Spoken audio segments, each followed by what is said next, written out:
नमस्कार, मैं हूं सत्यपाल और आप देख रहे हैं CWB हिंदी न्यूज।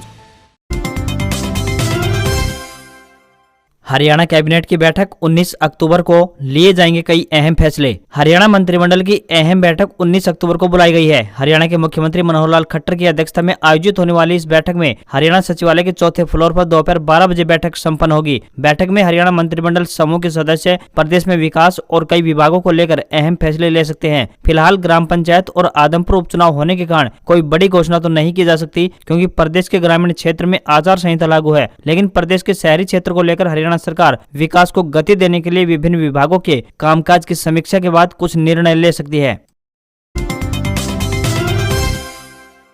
कांग्रेस में अंदरूनी कलह, शैलजा सहित कई स्टार प्रचारकों ने आदमपुर उपचुनाव से बनाई दूरी। दीपेंद्र हुड्डा बोले, केवल शक्ल दिखाने मत आना। उपचुनाव में आदमपुर में कांग्रेस प्रत्याशी जयप्रकाश के चुनाव कार्यालय के उद्घाटन अवसर पर सांसद दीपेंद्र हुड्डा ने अपनी ही पार्टी के नेताओं को चुनाव प्रचार की औपचारिकता निभाने की बजाय गंभीर होकर चुनाव लड़ने की नसीहत दी है। उनका कहना है कि जिन नेताओं की चुनाव अभियान में ड्यूटी लगाई गई है वह केवल रस्मी तौर पर अपनी शक्ल दिखाने नहीं आए। अगर ऐसा हुआ तो वह ऐसे नेताओं को नेगेटिव मार्क देंगे। जिले से बाहर कांग्रेस के जिन नेताओं को आदमपुर हल्के के जिन गाँव में ड्यूटी लगाई गई है वह या तो गंभीर होकर पार्टी प्रत्याशी के समर्थन में वोट बढ़ाएं, अन्यथा ड्यूटी छोड़कर जा सकते हैं। सांसद दीपेंद्र के सार्वजनिक तौर पर टिप्पणी करने के अनेक राजनीतिक मायने हैं। दरअसल कांग्रेस प्रत्याशी के तौर पर जयप्रकाश जहां आदमपुर में दूसरी बार किस्मत आजमाने उतरे हैं, तो वहीं चुनाव के लिए नामांकन भरने के दिन से ही पार्टी की धड़ेबंदी सामने आई है। एक गुट, विशेषकर शैलजा गुट के लीडर प्रचार अभियान से दूरी बनाए हुए हैं। सूत्र बताते हैं कि कांग्रेस प्रत्याशी के समर्थकों ने दीपेंद्र के आदमपुर आने पर शिकायत की है कि पार्टी के कुछ ऐसे नेता हैं जो या तो अभी तक नदारद है या फिर औपचारिकता निभाकर चले जाते हैं। औपचारिकता निभाने वाले इन कांग्रेस नेताओं को जेपी के चुनाव जीतने या फिर नहीं जीतने से उन्हें कोई फर्क नहीं पड़ने वाला है। इसलिए अधूरे मन से चुनाव प्रचार करने वालों को मैसेज जरूरी है।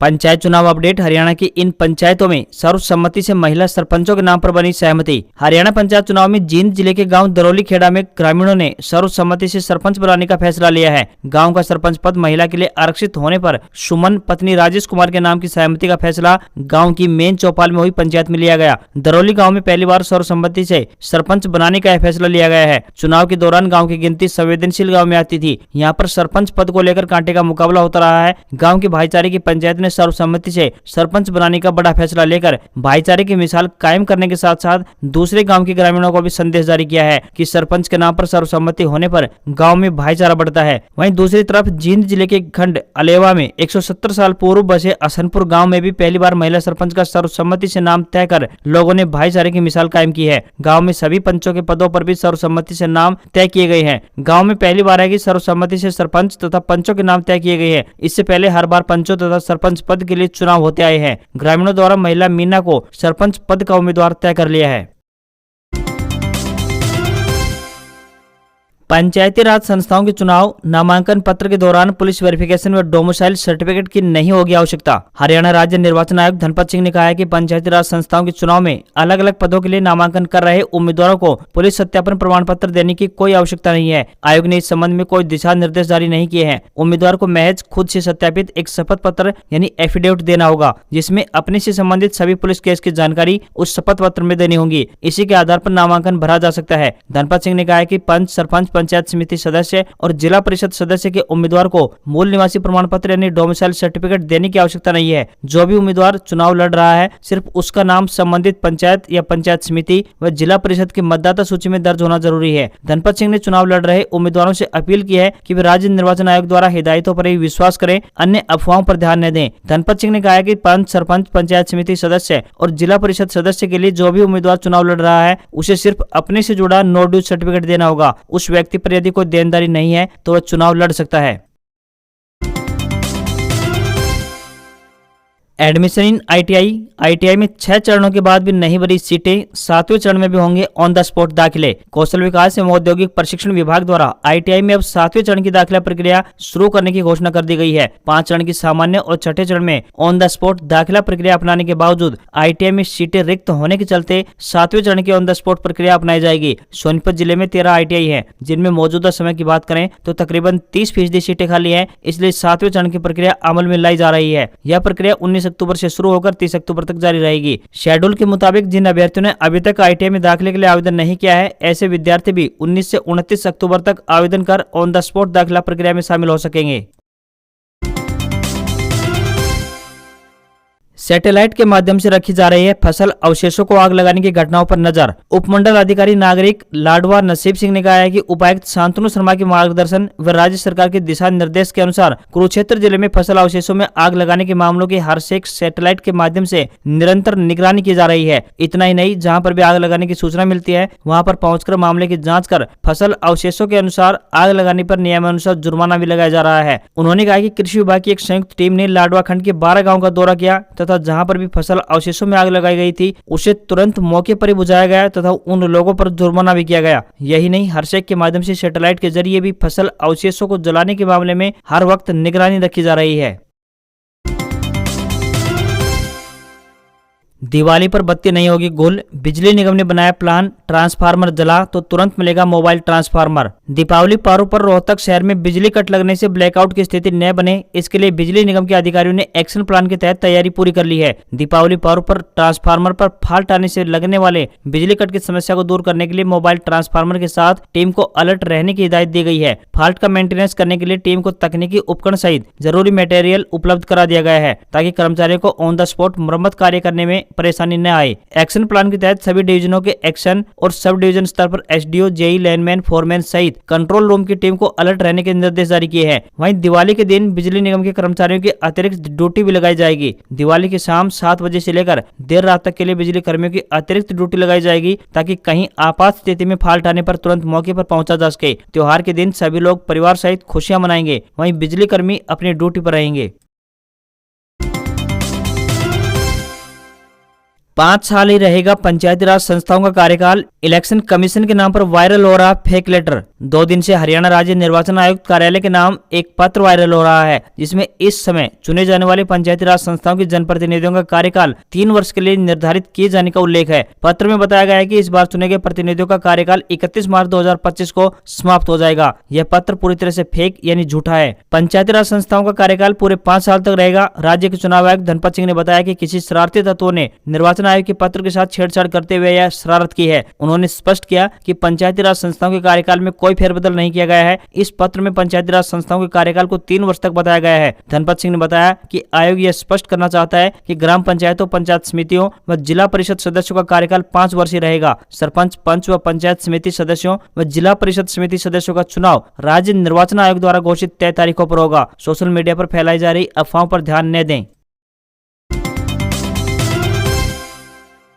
आदमपुर उपचुनाव अपडेट, 7 नामांकन रद्द, 23 प्रत्याशी मैदान में डटे। आदमपुर उपचुनाव के लिए 27 प्रत्याशियों द्वारा जमा करवाए गए 30 नामांकन पत्रों की शनिवार को जांच का कार्य संपन्न किया गया। जांच के दौरान 7 प्रत्याशियों के नामांकन रद्द कर दिए गए। कुल 23 प्रत्याशी मैदान में हैं। नामांकन वापस लेने का समय 17 अक्टूबर तक रहेगा। निर्वाचन अधिकारी ने बताया कि उम्मीदवार 17 अक्टूबर तक अपने नाम वापस ले सकते हैं। आदमपुर विधानसभा निर्वाचन क्षेत्र में 3 नवम्बर को होने वाले उपचुनाव के लिए प्रातः 7 बजे से लेकर सायं 6 बजे तक मतदाता अपने वोट का इस्तेमाल कर सकेंगे। 6 नवंबर को मतों की गणना की जाएगी। उपचुनाव से संबंधित चुनाव प्रक्रिया 8 नवंबर 2022 तक संपन्न करवा ली जाएगी। सिंगापुर और दुबई जैसा बनेगा हरियाणा का यह शहर, लोगों को मिलेंगी ये सुविधाएं। हरियाणा के मुख्यमंत्री मनोहर लाल ने कहा है कि एक संस्था ने सर्वे किया है कि हरियाणा सुशासन में देश भर में पहले नंबर पर आ गया है। मुख्यमंत्री शनिवार को गुरुग्राम जिला के गांव नया गांव में आयोजित अभिनंदन समारोह में बोल रहे थे। इस समारोह में सीएम ने अपनी सरकार की प्राथमिकताओं का उल्लेख करते हुए कहा कि भ्रष्टाचार को समाप्त करना है, इस दिशा में कार्रवाई चल रही है और अब लोग भी कहने लगे हैं भ्रष्टाचार का काल। मनोहर लाल, जबकि 8 साल पहले प्रदेश का कोई भी व्यक्ति यह सोचने को तैयार नहीं था कि भ्रष्टाचार भी कम हो सकता है। उन्होंने जनता का ध्यान गैंगस्टरों पर की जा रही कार्रवाई की तरफ भी दिलाते हुए कहा कि गैंगस्टरों को सीधा करना है, उनकी जान इनके पैसे में होती है, सरकार इनका भी इलाज कर रही है। उन्होंने कहा कि हम पाप के भागीदार नहीं बल्कि पुण्य के भागीदार बने। मुख्यमंत्री ने अपने हाल ही में दुबई दौरे का जिक्र करते हुए कहा कि गुरुग्राम जिला में 1000 एकड़ में ग्लोबल सिटी बनेगी। यह शहर सिंगापुर और दुबई से कम नहीं रहने वाला है। उन्होंने गुरुग्राम को ग्लोबल मैप पर आइकन सिटी बताते हुए कहा कि यहाँ पर दुनिया की 500 फॉर्च्यून कंपनियों में से 400 कंपनियों के कार्यालय है और अब अंतर्राष्ट्रीय शहर हो गया है। उन्होंने ये भी कहा कि गुरुग्राम तथा नूह जिलों में अरावली पर्वत श्रृंखला में लगभग 10,000 एकड़ में विश्व की सबसे बड़ी जंगल सफारी भी विकसित होने जा रही है, जहां पर जंगली जानवरों को रखा जाएगा। त्योहारी सीजन पर डस रही है महंगाई, दूध से लेकर ईएमआई तक सब कुछ हुआ महंगा। देश भर में त्योहारी सीजन के ऊपर महंगाई को लेकर हाहाकार मचा हुआ है और रोजमर्रा की जरूरत की कई चीजों की कीमतें तेजी से बढ़ रही हैं। हालिया दिनों की बात करें तो सीएनजी, पीएनजी के दाम, दूध व फल सब्जियां और लोन सब कुछ ब्याज दरों इत्यादि में बढ़ोतरी के रूप में आमजन को महंगाई के जबरदस्त झटके लगे हैं। इसका सीधा असर आपको दिवाली पर होने वाली खरीदारी पर देखने को भी मिल सकता है। त्योहारी सीजन पर अमूल व मदर डेयरी ने दूध के दाम में 2 रुपए प्रति लीटर की बढ़ोतरी कर दी है, तो वहीं आमजन की जेब ढीली करने का काम किया है। वहीं पिछले दिनों की बात करें तो उत्तर भारत में हुई अत्यधिक बारिश की वजह से फल व सब्जियों के दाम आसमान छू रहे थे। घरों में उपयोग होने वाली मुख्य सब्जियों जैसे कि टमाटर, आलू, प्याज, गोभी सहित कई अन्य सब्जियां भी बढ़ती हुई कीमतों ने रसोई का बजट हिलाकर रख दिया। रेपो रेट की बात करें तो 5.9% पहुंच गई है, जो कि साल 2020 में 4% थी। आपको यहाँ पर बता दें कि रेपो रेट वह दर होती है जिस पर कमर्शियल बैंक केंद्रीय बैंक से लोन लेते हैं, जिसकी ब्याज दरों में बढ़ोतरी का सीधा असर बैंक से लोन लेने वाले कस्टमर पर पड़ता है, क्योंकि इन्हें पहले के मुकाबले अधिक ब्याज का भुगतान करना पड़ेगा। वहीं सीएनजी और पीएनजी के रेट में भी बढ़ोतरी से गाड़ी चलाना और घर में खाना पकाना महंगा हो गया है। दिल्ली एनसीआर क्षेत्र में सीएनजी और पीएनजी की सप्लाई करने वाली कंपनी इंद्रप्रस्थ गैस लिमिटेड ने रेट में प्रति किलो 3 रुपए की बढ़ोतरी कर दी है। Haryana high court jobs update. Punjab and Haryana high court में आई बम्पर भर्ती। पंजाब और हरियाणा के उच्च न्यायालय के अधीनस्थ न्यायालयों में कर्मचारियों की केंद्रीकृत भर्ती के लिए स्थायी आधार पर क्लर्क पदों के लिए ऑनलाइन आवेदन आमंत्रित किए गए हैं। इच्छुक व योग्य उम्मीदवार आधिकारिक वेबसाइट के माध्यम से अपना आवेदन भेज सकते हैं। आवेदन करने की अंतिम तिथि की बात करें तो 30 अक्टूबर 2022 तय की गई है। इन पदों के लिए उम्मीदवार का स्नातक पास होना जरूरी है। उम्मीदवार के पास 10वीं कक्षा में हिंदी एक विषय होना चाहिए तथा उम्मीदवार को टाइपिंग भी आनी चाहिए। न्यूनतम आयु 18 साल और अधिकतम आयु 42 साल निर्धारित की गई है। उम्मीदवारों का चयन लिखित परीक्षा, इंटरव्यू, डॉक्यूमेंट वेरिफिकेशन व मेडिकल के आधार पर किया जाएगा। उम्मीदवारों से विनम्र निवेदन है कि भर्ती के लिए आवेदन करने से पहले आधिकारिक विज्ञापन अवश्य देख लें। हरियाणा सीईटी परीक्षा को लेकर बड़ी खबर, जानिए कब तक जारी होंगे admit card. Haryana common eligibility test के इंतजार में आंखें गड़ाए बैठे हरियाणा के लाखों युवाओं के लिए अच्छी खबर है। नेशनल टेस्टिंग एजेंसी यानी एनटीए और हरियाणा कर्मचारी चयन आयोग यानी एचएसएससी ने प्रदेश में ग्रुप सी व ग्रुप डी की भर्ती के लिए होने वाली सीईटी परीक्षा की तैयारियों को अंतिम रूप देने के लिए शनिवार को एक बैठक आयोजित की। इस बैठक में फैसला लिया गया कि एनटीए हरियाणा के 17 जिलों और राजधानी चंडीगढ़ के परीक्षा केंद्रों पर परीक्षा आयोजन की जिम्मेदारी संभालेगी। 5 और 6 नवंबर को 2 सत्र में आयोजित होने वाले इस परीक्षा के लिए हरियाणा एसएससी ने सारा डेटा एनटीए को भेज दिया है। एनटीए द्वारा इस डेटा की वेरिफिकेशन का काम पूरा कर लिया गया है। सीईटी परीक्षा के लिए 5 और 6 नवंबर का दिन निर्धारित किया गया है। 7 नवंबर का दिन रिजर्व रखा गया है। यदि कहीं दोबारा से परीक्षा की आवश्यकता पड़ती है तो इस दिन परीक्षा होगी। सीईटी परीक्षा का आयोजन पहले सत्र में दोपहर 10:30 बजे से लेकर दोपहर 12 बजे तक, तो वहीं दूसरे सत्र में दोपहर 3 बजे से शाम 4:30 बजे तक परीक्षा होगी। परीक्षा सेंटर पर 1 घंटे पहले पहुंचना होगा। सभी परीक्षा सेंटरों पर जैमर लगेंगे और वीडियोग्राफी भी कराई जाएगी। कोई परीक्षार्थी आंसर शीट खाली नहीं छोड़ेगा। नियमों का उल्लंघन करने वाले परीक्षार्थी भविष्य में हरियाणा एसएससी की कोई भी परीक्षा में शामिल नहीं हो सकेगा। परीक्षा तिथि से 7 दिन पहले एडमिट कार्ड जारी किए जाएंगे। ये संभवतः 28 अक्टूबर से डाउनलोड हो सकेंगे। किसी परीक्षार्थी का सेंटर किसी भी जिले में दिया जा सकता है। महिलाओं के परीक्षा सेंटर 7 लगते जिलों में होंगे, तो वही दिव्यांग के लिए गृह जिला ही रहेगा। झज्जर, रोहतक, चरखी दादरी, जींद व नूंह को छोड़कर बाकी सभी 17 जिलों में परीक्षा सेंटर बनाए गए हैं। पेपर में कुल 100 प्रश्न पूछे जाएंगे, जो कि 95 अंकों के होंगे। 5 अंक सामाजिक आर्थिक आधार पर मिलेंगे। पेपर में उत्तर के रूप में 5 विकल्प होंगे। 5वां विकल्प यदि प्रश्न का जवाब नहीं दे रहे हैं तो उसे भरना होगा। लगातार कमजोर हो रहा है रुपया। अमेरिका में वित्त मंत्री निर्मला सीतारमण बोली, रुपया कमजोर नहीं बल्कि डॉलर मजबूत हो रहा। केंद्रीय वित्त मंत्री निर्मला सीतारमण ने डॉलर के मुकाबले रुपया कमजोर होते हुए रुपये पर अमेरिका में बड़ा बयान दिया है। निर्मला सीतारमण ने कहा कि रुपया कमजोर नहीं बल्कि डॉलर लगातार मजबूत हो रहा है। इतना ही नहीं, उन्होंने यह भी कहा कि रुपये से अन्य उभरती मार्केट करेंसी की तुलना में काफी बेहतर प्रदर्शन किया है। वित्त मंत्री का यह बयान ऐसे समय में आया है जब डॉलर के मुकाबले रुपया अपने ऑल टाइम लो पर बना हुआ है। शुक्रवार को रुपया 12 पैसे टूटकर 82 रुपए 36 पैसे प्रति डॉलर के स्तर पर बंद हुआ था। वित्त मंत्री इन दिनों इंटरनेशनल मॉनेटरी फंड यानी आईएमएफ और वर्ल्ड बैंक की वार्षिक बैठकों में भाग लेने के लिए अमेरिका में हैं। इसी बीच वाशिंगटन डीसी में एक प्रेस कॉन्फ्रेंस के दौरान उनसे रुपए में लगातार गिरावट को लेकर सवाल पूछा गया। निर्मला सीतारमण ने कहा कि हालांकि आरबीआई रुपए में गिरावट को रोकने की पूरी कोशिश कर रहा है। इस हफ्ते सोना चांदी की कीमतों में आई बड़ी गिरावट, फिर 50,000 के करीब आया सोना, चांदी भी फिसलकर 56,000 पर आई। इस हफ्ते सोने चांदी की कीमतों में बड़ी गिरावट देखने को मिली है। India Boolean and jewellers association की वेबसाइट के अनुसार सराफा बाजार में इस हफ्ते सोने में 879 रुपए की गिरावट देखने को मिली है। इस हफ्ते की शुरुआत की बात करें तो सोना 51,317 रुपए पर था, जो कि अब 50,438 रुपए प्रति 10 ग्राम पर पहुंच गया है। वहीं इस हफ्ते चांदी की बात करें तो चांदी में भी 2700 रुपए से ज्यादा की गिरावट देखने को मिली है। इस हफ्ते चांदी 58,774 रुपए प्रति किलोग्राम से फिसलकर 56,042 रुपए प्रति किलोग्राम पर पहुंच गई है। दिवाली तक सोने में 1,000 रुपए प्रति 10 ग्राम तक तेजी आ सकती है। सोना खरीदते वक्त उसकी क्वालिटी पर जरूर गौर करें। सबसे अच्छा है कि हॉलमार्क देखकर ही सोना खरीदें। हॉलमार्क सरकारी गारंटी है। आज खबरों में बस इतना ही। देखते रहिए CWB हिंदी न्यूज। नमस्कार।